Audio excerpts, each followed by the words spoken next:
Hey, Travels with Dottie here, and we're going to do a drive and talk about public lands to camp in Quartzsite.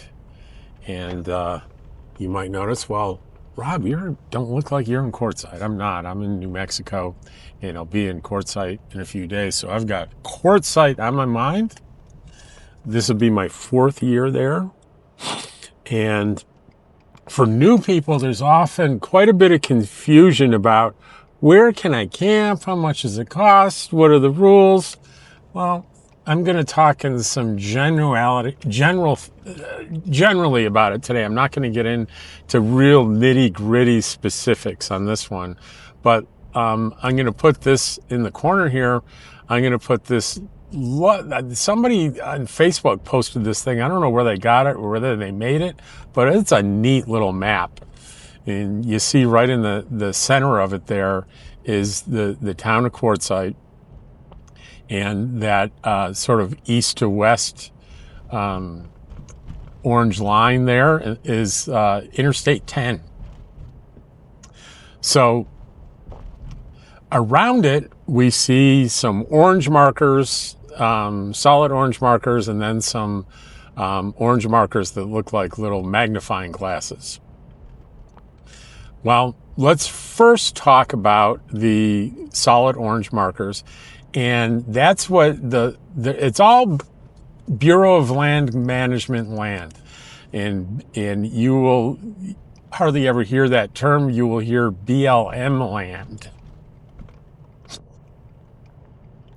So all of it's BLM land, but there's 2 flavors here. And the first flavor is when they say, oh, I'm staying on BLM land, they're probably talking about staying in one of the free 14-day areas. And those are the solid orange ones, starting with Plumosa Road up top there.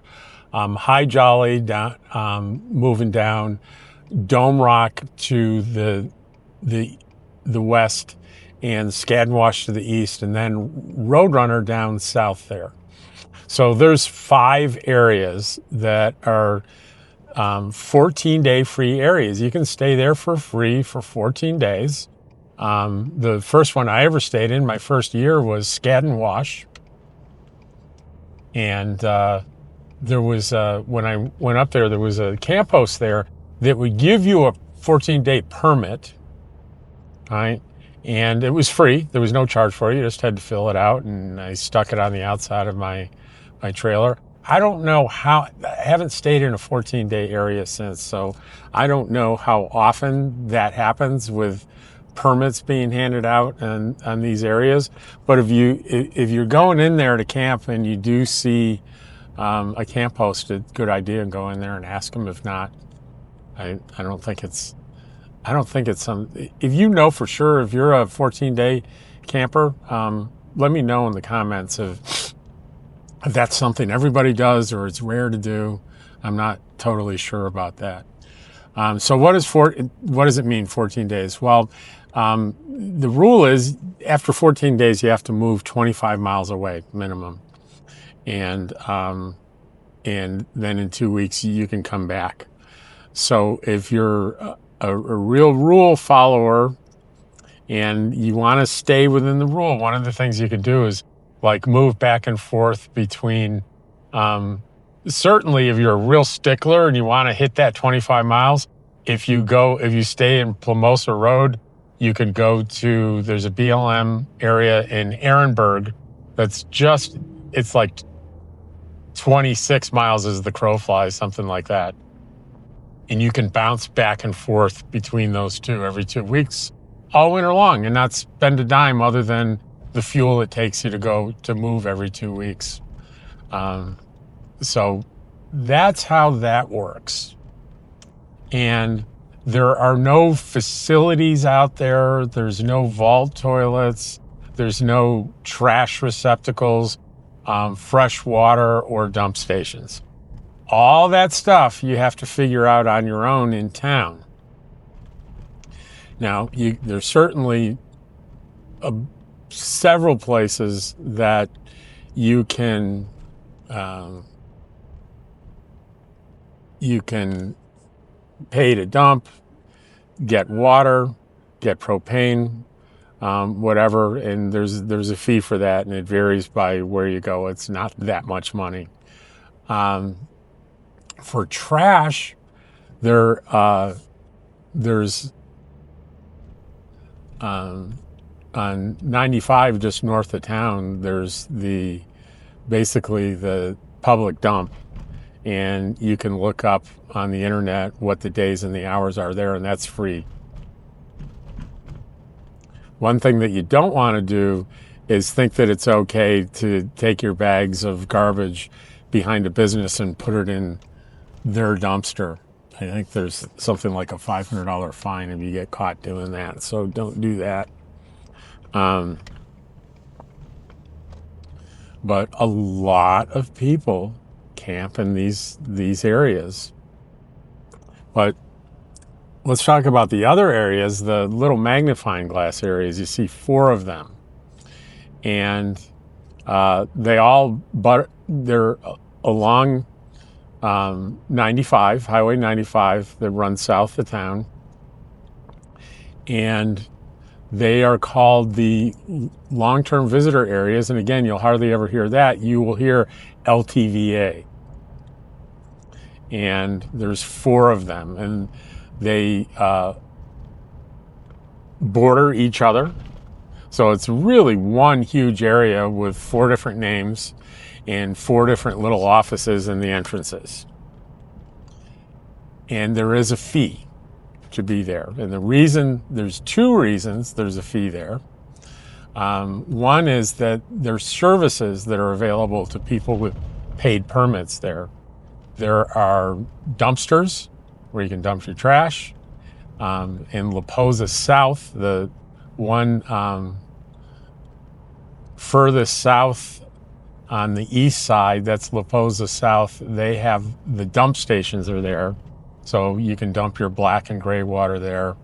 And there are also water stations there where you can get fresh water. The rest of them have, and there are vault toilets everywhere. But the main services are in what they call La Posa South. And when you pay to be in one of these areas, you can stay in all of them and you have access to all of them. So in other words, if I go to the little office hut in La Posa South and buy a permit, I can stay in any one of those 4. And then they're in the network, there are other LTVAs that are included in that. And that's down south near Yuma, and there's even 1 or 2 in California. And you can, I'll put in the description the link on the BLM website for the LTV areas, and explains where they all are. So they're interchangeable. So there's 2 ways to buy a permit. You can buy a permit for the whole season, and the season runs from September 15th to April 15th. And that costs this year $180. You'll hear a lot of talk about, they're going to raise it to $600. And yes, that's what they're proposing. They started that and had, public meetings on it starting at the end of the season last year. And everyone was expecting them to jack up the rates from $180 to $600. They did not do that this year. I have no idea no one has any idea whether they're going to do it next year or not, but it's $180. Or if you're only there for a short time, for only $40, you can buy a 2-week pass. If you're there for a month, you can buy 2 of those. So it's $80 for a month. Still a bargain. And the other main benefit, especially if you're going to stay for a month or the whole season, especially the whole season, you don't have to move anywhere. You can set up your camp on September 15th, and you don't have to move that thing until April 15th. Yeah, 7 months. So that's quite a convenience, especially those of us that like to go out there and set up a nice sprawling camp with, outdoor rugs and chairs and, generators and sunshades and shelters and all sorts of things people do. And it's nice that I don't have to pick up and move that stuff but once when I leave at the end of the season. And here's another thing people don't understand about these areas. There are no camping spots. In other words, you go on into these areas, there are no designated areas where this is where you park an RV like there is in like a state park. There are no sites. It's open desert. So basically you can park anywhere you want. As long as the rule is you got to stay 15 feet away from somebody else. Now, that's the 15 feet is the rule. The etiquette is you don't move your rig and, get out a tape measure and mark off 15 feet and move right next to somebody you don't know. That's etiquette, not the rule. That said, you'll drive out there and you'll see bunches of rigs together and you'll say, Rob, those rigs are 5 feet apart. What are you talking about? These are people that choose to camp together. And when people are choosing to camp together, they may park closer than 15 feet. And the rangers aren't going to care because these are people that aren't going to complain because they're doing it willingly. And you'll see lots of groups, people camping like that in all these areas that I'm describing, not just the long-term areas, but the 14-day areas. Now, I have a video that I'll tag at the end that I talk about two groups that are there every year in La Posa South that are big camps where a lot of people camp together and they're open to anyone. And I have a video that I'll put that I show you in my car how to get there. And understand that, people set up these informal camps, and that's all they are, is informal camps. No one can tell you you can't park someplace or join a camp. The rules don't allow for that.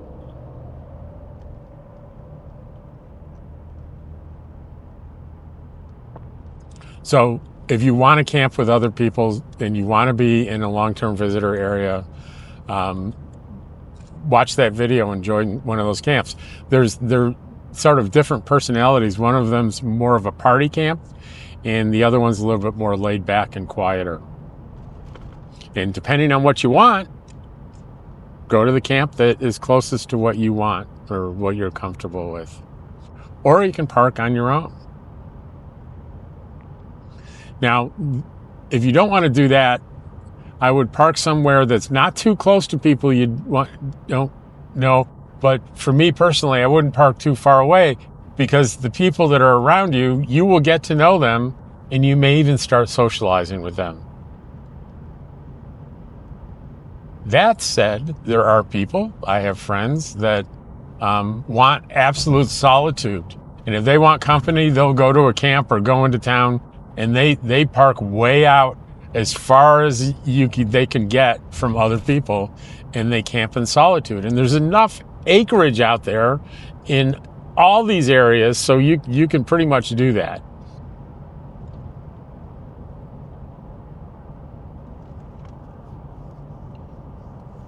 So you figured out where you're going to camp, you get there and you set it up, and you want to go into town to go to the grocery store. What do you do about your camp? That's a big question people have. Definitely people have that question. For me, I have a pickup truck. I pull my trailer, so I'm leaving my trailer there and I'm driving into town. Do people steal my stuff? No, they don't. Now, I don't do foolish things, right? For example, I have a generator that I leave out, and I have a big steel locking cable that locks it to my rig. Also, I have an e-bike, and my e-bike has a thick cable that You can come up and take my rug and my chairs pretty easily. I'm not going to lock those down, but I can replace those pretty easily, and I've never had a problem in the years that I've been coming here. And especially, I think one of the reasons for that is that I tend to camp with a group of people, so there are other people around. And so there are people, though, that are off camping by themselves, and they're in a camper van or a Class C or something, and I've seen this over and over again in La Posa South, where they'll leave their chairs and their rug out, and they'll stuff like that, and they will drive into town, and everyone knows that when you see a rug and chairs, that's somebody in town, that's their spot, leave it the heck alone. And I've seen that over and over again. And you know, when there's thefts and things like that, you know, there's telephone, telegraph, but the fastest of all information is telenomad, because the rumors are strong in the community. So I'm not saying it never happens. And here would be this, and this is, folks, this is a guess.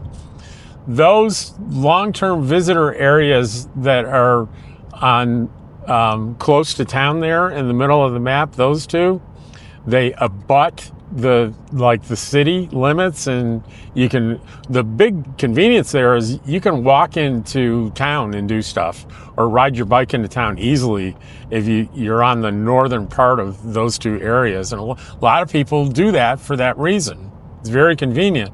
But also, I think the chance of you getting involved in, you know, getting your grill or your chair stolen, I think are greater with those areas that are close to town.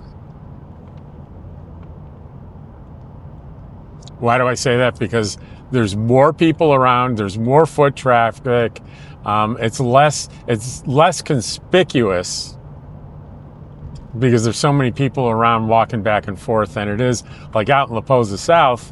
You would look conspicuous walking up to someone else's camp, especially with other campers around that know who that is that's camped there.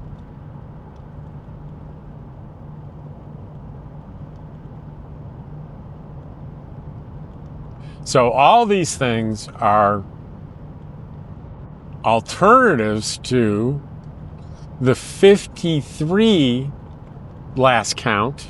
I do have a list. 53 full hookup RV parks in Quartzsite. You say 53? How big a town is that? Well, it's about 2,500 people. It's pretty small. And it's pretty remarkable that